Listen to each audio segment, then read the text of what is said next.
Categorizing or even thinking what you should declutter can be hard sometimes. So that's why I have some categories for you of things that I've decluttered and I don't regret. Maybe you're uncertain if you really should get rid of it, you're hesitant if you might miss it. Much freer with letting go of these items and having a bit of an inspiration what these items can be is exactly what this video is about. Hi, welcome back here on Ladies Mental. I'm Nina. If you want to watch simple lifestyle, that's the channel you want to go for. First category that I want to share with you is stationery. I think that's the category I've spent for sure, or is one of the most items that I've decluttered in my life is stationery category. There are so many things that can follow under this category, such as bills, receipts.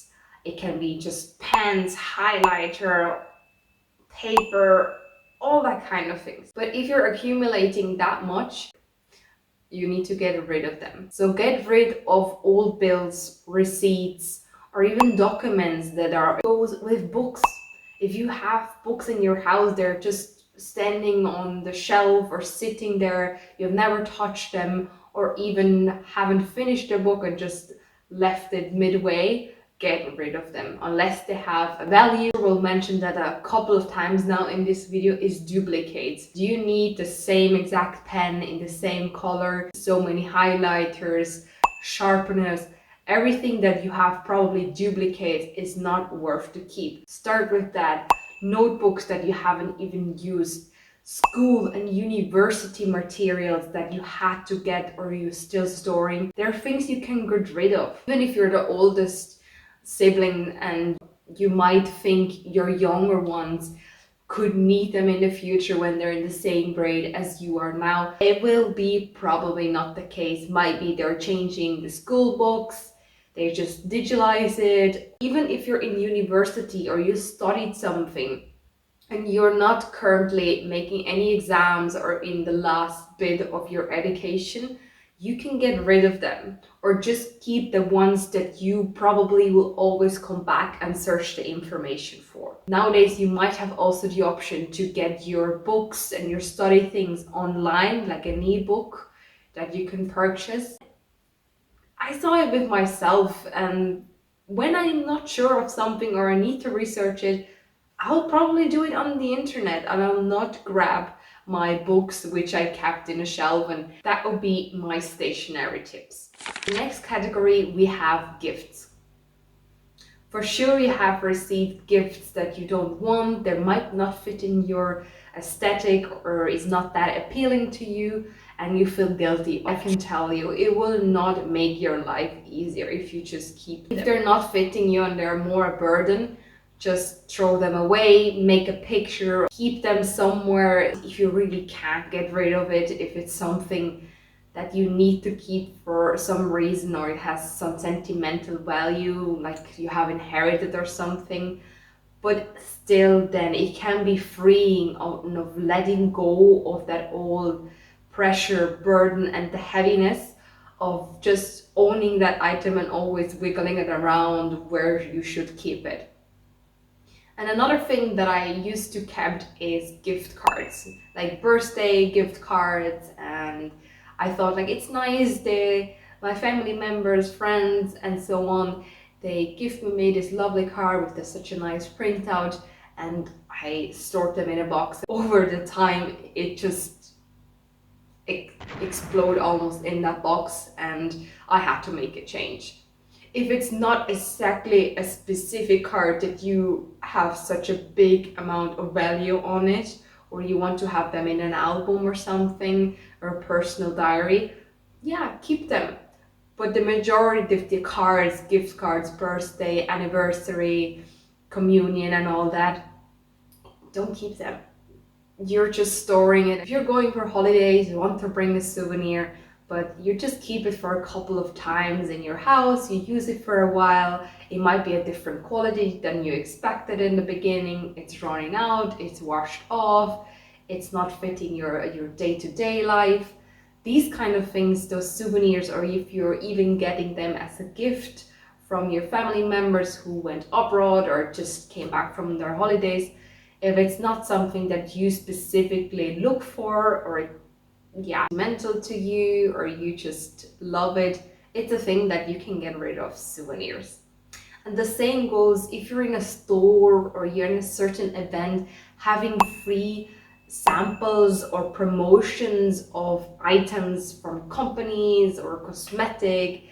Those kind of free samples are such a waste. If, in my opinion, you just take them because it's free, and that makes that advertisement so interesting. But probably you have already so many grocery bags, you probably have more than enough bottles of water, pens, notebooks and all that. If it's not really something that you don't need in that moment, just don't get them or get rid of them. Category number 3 is electronics. The amount of cables that we keep in a household, we have way too many of them. If it's just you have bought a new phone, you have a new AirPods, anything, you're getting probably every time you purchase a new gadget, a charger or a cable with it. So over the time you probably have 3 different chargers for exactly the same type. There's no need to have all of them.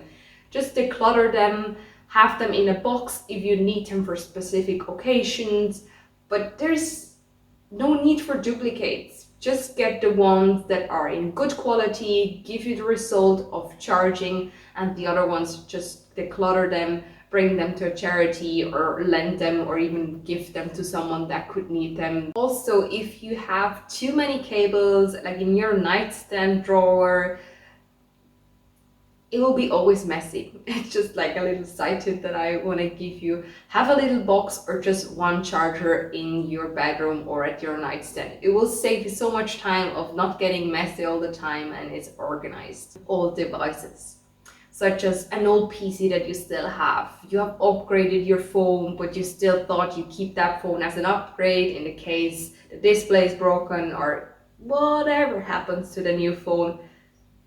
No, you will not use it.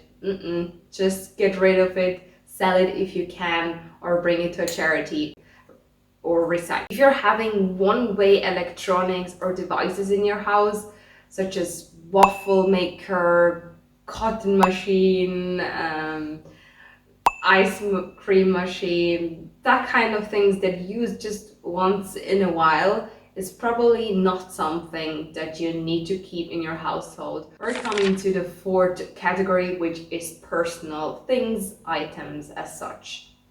If you're having cosmetic products which are 3 different scents, or they're small bit different, but in the end they serve exactly the same or give you the same result, get rid of them.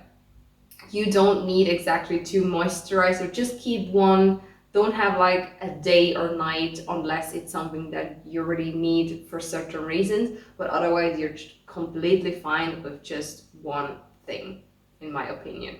So get rid of that extra or special thing. Have one product. If you have it finished, try another one. That can be a good way if you want to keep it updated and have the options of trying new things, but empty it out. When it comes to your wardrobe, such as clothes, I think we ladies have for sure so many pajamas that we often don't wear. Might that be from a set pajama, a nice dessous, or even an oversized shirt. Stick to a few, 3, 5 if necessary, and have. And another thing is sunglasses.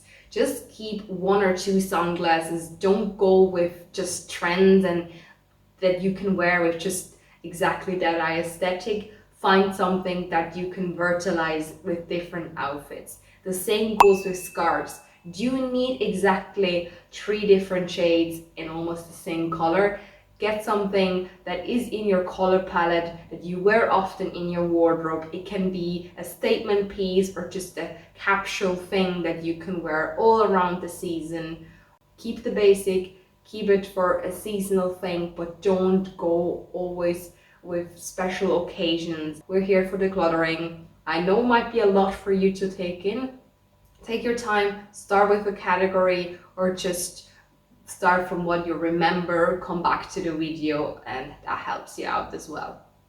We want only comfortable shoes that suits us. We can virtualize them for occasions, make them in your capsule wardrobe. So get rid of that kind of shoes. You don't need that many pair as you think. They're getting almost a bit dirty, ripped apart. If you're feeling uncomfortable in that, get rid of them. Interior design is the last category that I have for you for things that I've decluttered and don't regret. There are many options. We have different styles, but when it comes to aesthetic, optimizing the house, we ladies, we want a beautiful home, which is not negotiable. I know we want to always have that, but when it comes to seasonal decoration, changing up too much just because it has a trend can keep you from purchasing more and getting the clutter back into your house. You've decluttered many other categories, but that could be a category that you're still kind of pull back and put more things into your interior or in your inventory, so to speak. So be mindful of things that you buy seasonal. Are they virtualized? Can you use it for different ones? Can you just upgrade them in a bit? That can be things that you can look out for. And the same goes for vases, pots, plants, towels that you can optimize seasonally. Is there a read that you can do? Being too versatile in cluttery plates, mugs can hinder you from being organized. Having that many different mugs that they're not matching overall can hinder you of buying set or buy them in a certain palette. But find something that you can versatile a lot. Don't have duplicates in your house and have so many plates that you feel like it's the amount that you need even if you have guests over. So keep it to a bit of a minimum and target your kitchen. The same goes with chopping knives, cutlery. Be a bit hard with yourself. Be a bit hard with that. Declutter there as well. It's often neglected, I think, the kitchen, because it's something that we use and we have the dishwasher, we can wash it. But the less you have or the more intentional pieces you use, the less you have to do also in the dishwasher. There are many kind of steps in that chain that will affect. Yep, so that was the categories that I had for you. I really hope you will be successful and have now a bit of a better understanding of what you can get rid of. I thank you so much for your time. I'm so grateful for your presence here today. If you want to be a part of this journey, subscribe to this channel if that's something you would like to see more of, and we see us next week. Thank you so much. Bye bye.